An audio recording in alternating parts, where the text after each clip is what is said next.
As this story is being written, everything that can unfold has unfolded, and I am now ready to tell the story of the most horrifying experience of my entire life.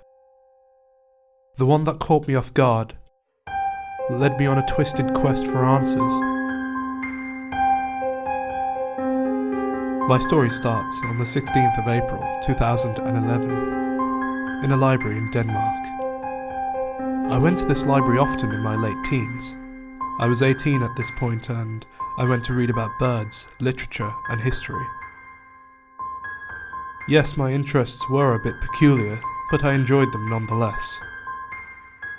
I remember picking out a book titled The Birds and Their Offspring. An odd title, but an interesting book. There were sofas and tables, and so I sat down to study. I also remember hearing a rumbling behind the counter of the library, where the librarian scanned books. Behind the counter was an adult section, as it was titled. It contained pornography, of course, but R-rated movies as well. Mostly old VHS tapes and a few educational DVDs.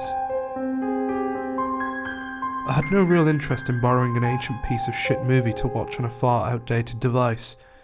That would most likely fry halfway through and destroy the tape. But, for some reason, I wanted to go and check it out. I had recently turned 18 too, so I could be there legally. I decided to go and check it out, just for shits and giggles, and maybe a bit of nostalgia if I was lucky. I went behind the counter and looked at the librarian to make sure that I was allowed. She made no sign, so I proceeded.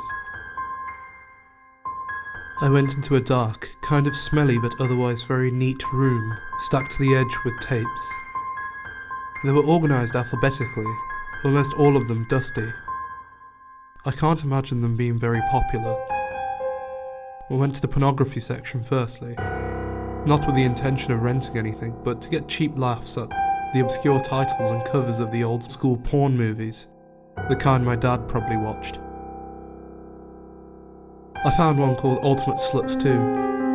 It had a heavily airbrushed girl on the cover and a creepy dude with a porn stash fucking her in the ass. Pretty funny stuff. But it quickly got old. I wanted to get out soon. The darkness and dust began to affect my breathing a bit. But I shuffled along in the L section, hoping to find a classic like Lion King or The Life of Brian. Surely enough, I found The Lion King. I took it out from the shelf, but was quickly distracted by a clear cover with a black VHS cassette inside. I put The Lion King back and took this one out. I could see a yellowish, torn label on the tape. On it was written in thick black marker the words, 1962, Schodenheiden, 06. This translates to The Beauty from Danish. The marker was barely readable. Upon first inspection, I thought it was a porn movie, but then I remembered that pornography was illegal until 1969 in Denmark. Perhaps it was an illegal porn movie, which I would find both disturbing and interesting. No matter what it contained, I was intrigued and confused. But I decided to rent it, and it would be fun to have a cheap laugh at a bad movie. I went out of the dark room, into the light again, and I was met by a stare from the librarian. I suppose she thought I was in there to rent porn. I went over to the bird book that I left behind. I took it and went to get my things scanned. The librarian scanned my first book, and when she looked down to grab the tape, she froze and let out a horrible gasp. She looked straight at me with bloodshot eyes and trembled. "Where in the world did you get this from?" she yelled at me. The entire library turned their heads towards us. "Relax, it was back there. I wanted to see what was on it," I calmly told her. I was very scared by her reaction. "Why is it here? Why is it here?" she continued to yell as she slowly began to sob. She threw the tape away and cried loudly. One of the librarians ran over to her and calmed her down, looking down at me as if it was my fault. It's okay, she reassured her, but she kept screaming and crying. I was in utter shock. I think you should leave, she told me, and I was more than willing to just do that. But my curiosity got the best of me. While everyone was taking care of the sobbing librarian, I snatched the tape and ran out of the library. No one seemed to catch me in the act. I felt excited and scared as I did so. I got on a bus and went home to my apartment. I had lived there for a few months now, and I bought it when I turned 18, amongst other things. I brought an old VHS player from my parents' house. I didn't know what to do with it, but I figured a VHS would have a comeback someday, like LPs, and being kind of a hoarder, I decided to keep it. The first thing I did upon returning was get a glass of water, as I was still pretty shocked by the reaction to this tape. What could it contain that would bring an old lady to tears?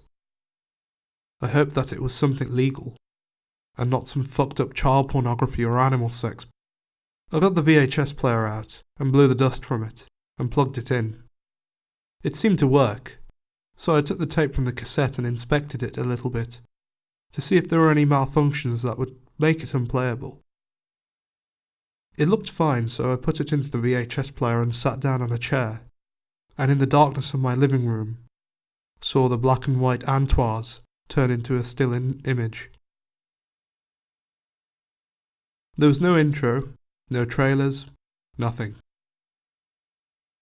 I assumed it to be a really crappy amateur movie or a professional movie that had been taped over. The first scene of The Beauty, as I am going to refer to it as, was a shot of a large cornfield with bright blue skies and clouds. In the background was a grassy meadow and a few trees blowing from the wind.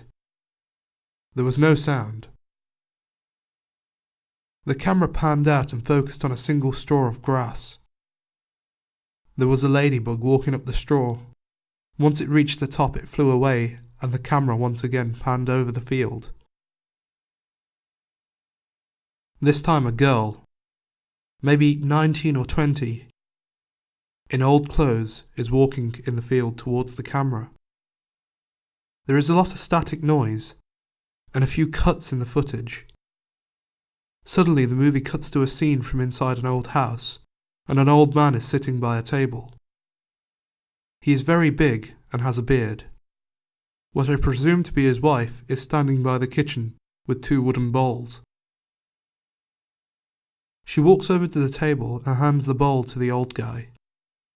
They begin to eat. At this point the static overwhelms the footage, and the film cuts to black. A quick flash of the old man yelling at someone behind the camera appears, and then it quickly returns to black again. I was not that scared, mostly a little disturbed by the lack of sound and the static. Those were a little freaky, but nothing to break down and cry over. I continued to watch the film. After a few seconds, the black disappears, and I am met by the image of a bed, presumably inside the same house. The young girl from the field is lying on the bed, knitting. She knits for what seems like an eternity, almost 5 minutes, I believe. She looks around confused, like she awaits an order. When she finally stops knitting, she appears to be a little scared by something behind the camera. Maybe somebody yelled at her to continue. That is exactly what she does. She hesitantly starts knitting again. This goes on for a few more minutes, before she throws down the yarn to the ground and yells something to the man behind the camera. The movie again turns to black, but is disrupted quickly by flashes of the girl yelling. The first thing that made me very uneasy was one flash of the footage in between the darkness of the girl appearing to fight off a figure from behind the camera. It turns completely to black for about half a minute before cutting to some new scenes. this time on a beach. Suddenly, I could hear the sound of waves and the birds, as if the sound had suddenly begun to appear. So I turned up my volume. On the beach is a man with a dog. He appears to have a rifle slung over his back and is looking down at the ground. The footage cuts off to the man's point of view, and what he is looking at shocked me. In the ground was the young girl inside a hole. She was bound and gagged, and appeared to be crying. The man with the dog proceeded to cover up the hole with sand, her still inside it. Although I figured it was part of the movie, it was still very uncomfortable to watch, especially her getting sand in her eyes, and being completely covered with sand before the scene cuts to black. How could an actor survive that? I had no idea, and that was my first notch to turn it off, but I continued. After another half minute of darkness, it cut to a room with the man who was on the beach sitting in a wooden chair. He says something to the camera, but it was too heavily distorted for me to figure out what he said. His rifle was laying on the side of the chair, and he takes it, aims just beside the camera and fires 6 shots. The loud sound of the rifle makes me jump each time. The man begins to laugh manically. This went on for a few more seconds before cutting to black. Again, I wanted to take out the tape and return it, but my curiosity got the better of me. I continued. The next scene was on the beach again. The man had his dog with him again, but he disappeared as if to cut to a new scene. Also on the beach was the young girl and the old man from the house walking and talking. This time I could hear what they were saying.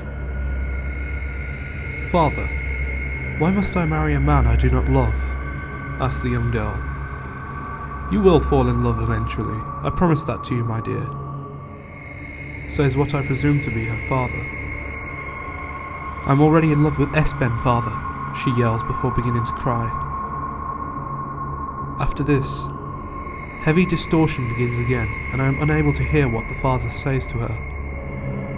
It cuts to a scene of the father arguing with somebody behind the camera. He is pointing at the girl. The distortion stops and I can hear them speak again. "This has nothing to do with the scripts, I don't want to say it," says the father to the man behind the camera, while a small, dark voice tries to reassure him and cuts him off. There is once again a bit more distortion, but I can make out the father walking off the set and the young girl looking quite scared and uncomfortable. At this point, I had no real idea of what I was watching. It seemed neither scary or disturbing, but not very good either. Like a horrible edited amateur movie with heavy distortion. And then came the next scene, which made me audibly gasp and jump. The father was lying on the ground inside the house. You were able to see only his back and his body. His head was not visible. The camera then cut to a shot of his face. His eyes were open and filled with fear. His mouth open and blood coming from it. His forehead was covered in blood, and he had a visible opening to his skull. It looked like he had been bludgeoned with a hammer. This was simply too realistic to be fake, by the standards of 1962. I was scared and a little shocked, but I had watched many videos online before, so I was not new to this sort of thing.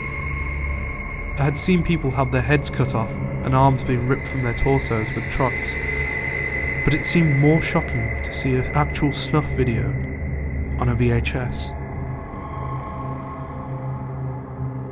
I decided to keep watching. I honestly figured out the librarian was perhaps exaggerating and being old, and was not used to the level of violence my generation had been exposed to.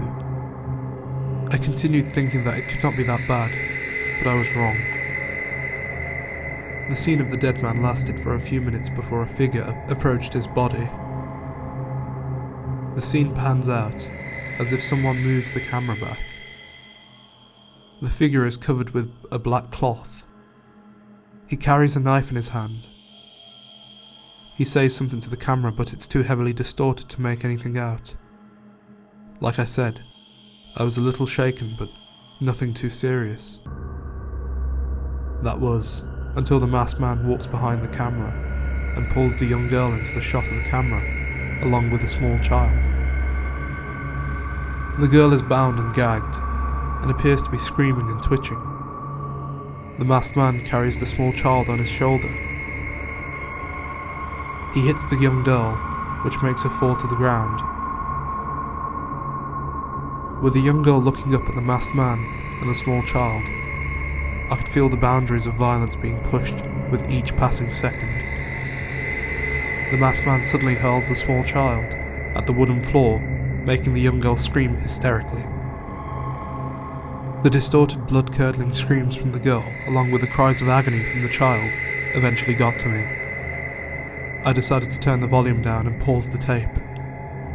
I was more shocked than I had ever been in my life.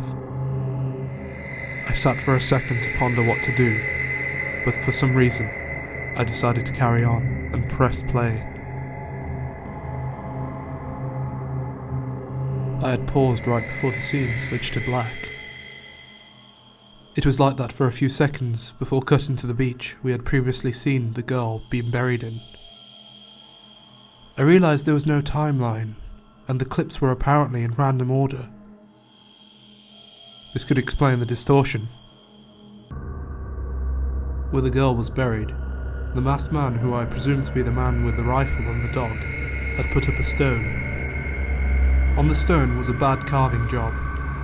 It looked like a tombstone. There was a close-up of the tombstone which revealed the text. Here lies the most beautiful girl in the world. God is an artist, and I am God. The next scene showed the entire beach, and revealed the father and what I presumed to be the mother lying on the sand. The masked man begins digging a hole in the sand. It goes on for a few minutes before cutting to black. After only a few seconds of darkness, a heavily distorted scene from the dark bathroom appears. In the bathtub lies the child. I could feel myself becoming ill. As the masked man approaches the bathtub with a knife and a hammer, I cover my eyes and listen to the man mutilate the still living child. I took a short peek, and it revealed the man stabbing the child in the eyes with the tip of the blade. Its arms and legs had been crushed with a hammer, and the tub had been covered in blood. I felt like puking, and I almost started to cry. When the baby stopped crying, I uncovered my eyes. The man had thrown his tools into the bathtub and started crying. The distortions turned his cries into blood-curdling shrieks. The scene then cut to black. The black lasted longer than usual. It cut to a scene of a field after a few minutes. From behind the camera, the masked man walked towards the field. He seemed taller and more muscular than previously. He stopped about halfway with his dog. The masked man then started yelling at somebody behind the camera. He is then shot in the head and falls heavily to the ground. The dog flees, but another masked man steps out from behind the camera, firing at the dog. He shoots 3 times before hitting. Heavy distortion then fills the screen, and it cuts to a shot of the beach. This time, a young, muscular man lies next to the father and mother. All 3 of them lie dead next to each other. The masked man then pulls out a red can and proceeds to douse the dead bodies in the liquid, presumably gasoline or something similar. When the can is empty, he smashes it into the face of the mother a few times, making her mouth bleed and her eye pop out of the socket. The masked man strikes a match and lights the 3 bodies on fire. Although there is some distortion, the burning of flesh is very easy to see. Their clothes burn off and melt onto their bodies, their skin turns charred and black, and they smoke profusely. The masked man, now with a shovel, proceeds to hack pieces off the dead bodies and scoop them up with the shovel and dump them into the grave he dug earlier. He takes about 10 minutes to dump and smash every body. At this point, I was beyond shock. I was terrified and scared. The final scene of the movie was a long shot of the beach. The waves in the water, the sun, and the trees in the background. The masked man takes off his mask and walks towards the camera. After 30 to 40 minutes of shock and terror, the movie cuts to black and pops out of my VHS machine. I sat there for what felt like eternity, trying to process what I had just seen. I need some answers.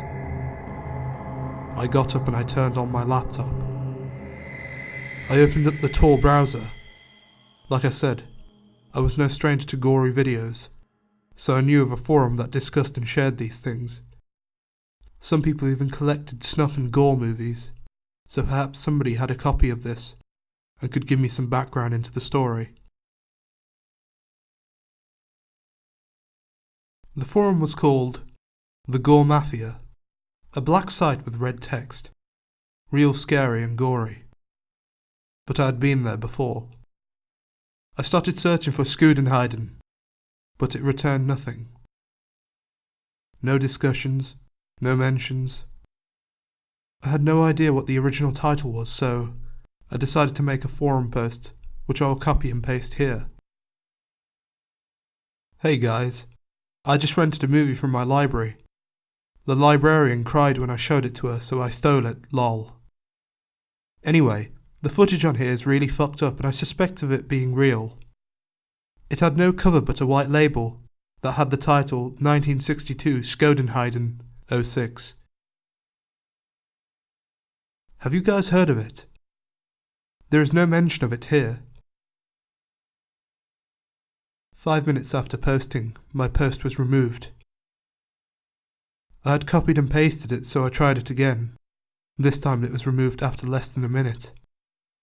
It made me pretty scared, but I noticed a message in my inbox, so I clicked it. Stop. Go to this link. Your profile is 6DYV19LDS. Your password is 188HDYPA90, said the message. There was a onion link, which I clicked. It took a very long time to load, but when it finally did, I was met by a black web page with a login option. I used the profile and password I was given to log in, and it seemed to work. I was redirected to another black website, which had a red link named Chat. I pressed it, and a chat system popped up. My name was changed to Beholder, and the username, Beauty, started typing the message. Greetings, Beholder. We know of the tape you have seen. Skudenheiden 1962 is the only snuff movie in existence that the authorities refuse to acknowledge. Since yours said 06, that means that you have the last existing copy of this tape. 6 were made by Thomas Merkel. 5 were destroyed by Thomas's lawyer and father. Thomas's father was a high-ranking Nazi sympathizer in the war, and was granted immense power for his information on Nazi Germany. When Thomas committed these crimes, his father got him out of trouble. Nowhere in public can this tape be known. Mention or discuss Skudenheiden 1962 and the crimes within it is protected by a network of snuff movie makers dating back to the 18th century. They have power within the police, military, and branches of every part of the world. They are technically a satanic religious cult, brainwashing their members into having no morals or ethics or sympathy. this breed of humans who are born into psychopathy, idolize the situation of Schoenheiden, 1962, and have been known to kidnap and kill the few people who are lucky enough to encounter and report this tape. I could not believe it. What seemed to be the most unbelievable thing to me had just been told. I felt like I had been told the secret to the universe, or met a member of the Illuminati or something. It was so real, but I had never felt so curious in my life. I responded, "Holy shit, can you give me some background on this tape? I'm shocked to my core, and I need some answers. Is there any way for me to be safe after viewing this tape?" I wrote. Yes. Thomas Merkel was a young man born into a rich family. He had an undying love for Celia Albrecht. She plays the young girl in Schoenheiden. Celia was an aspiring actor, who also married a man named Christian and had a young child, the poor child in the video. Celia's decision to have a child with Christian drove Thomas into insanity. Thomas invited Celia to make a movie based on the old novel Who's Kremeren, which was about a young girl named Celia who kills her boyfriend. Thomas threw together a whole crew of actors and began filming on a secluded Danish island. The father and mother were simply innocent bystanders to Thomas's insane murder spree. Everything you see is real. Thomas was arrested and put on trial, but his father saved him and destroyed the 5 tapes, and gave the last tape to Atrox Insomnia, a snuff movie network. They swore to keep Thomas's crimes safe for money, which made them very rich. Listen, you have the last known copy. I am very interested in buying it. I have been on Gore Mafia for 4 years looking for someone who had the last tape. You have the holy grail of human atrocities. I thought for a bit. Either I could meet with a member of Atrox Insomnia and be tortured and killed. I could also be paid an insane amount of money for possibly the rarest movie in existence, or everything could be bullshit and someone is messing with me. I had faith in the first. I gave him an address to an airport in Denmark. Beauty agreed to pay me 25 million Danish kroner for the tape, a chance I could not pass. I was terribly skeptical. Beauty would be flying to Denmark in the morning and meet me in a parking lot. I put the tape into the cover and wrapped it in a towel to keep it safe and unnoticeable. I went to sleep shortly after, but got very little amount of it. The scenes from the movie, along with the information, kept me awake. I got about 2 hours of sleep before waking up and driving to the airport. I had the tape on the passenger seat. I pulled into the parking lot a few minutes early and was met by a black-toned car. Out of it stepped a heavy man in a suit. He had a beard and wore glasses. He smiled at me and I got out of my car. We walked towards each other and he wanted to shake my hand, which I let him. I asked him if he was Beauty and he nodded. He seemed so excited and eager to see the tape, so I showed it to him and let him hold it. His eyes lit up like a child at Christmas. "I have the money in my car. I'll go get it for you," he said. He gave me back the tape and ran to his car. He pulled out a briefcase and opened it before reaching me. It was filled with 1,000 kroner Danish banknotes. I honestly didn't care if there were 20 million or not.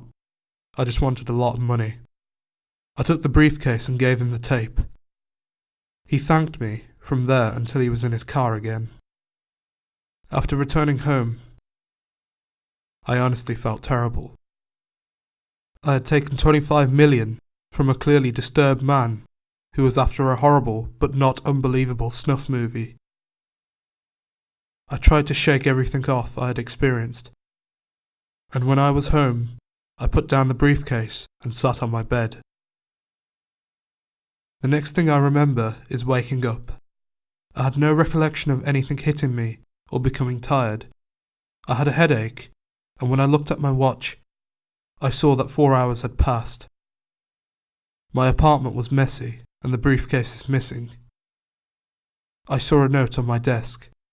I stumbled over to the desk and started to read the note. Dear Beholder, thank you for the location of our lost tape. We gladly appreciate your efforts. You know what not to say, and do. We trust you will only act in our best interests. Love, I.A. I have never told anybody of this experience. I went to see a psychiatrist after this incident because of my anxiety and nightmares, and he diagnosed me with PTSD. This is many years ago, and I have since then moved and been medicated and mostly recovered.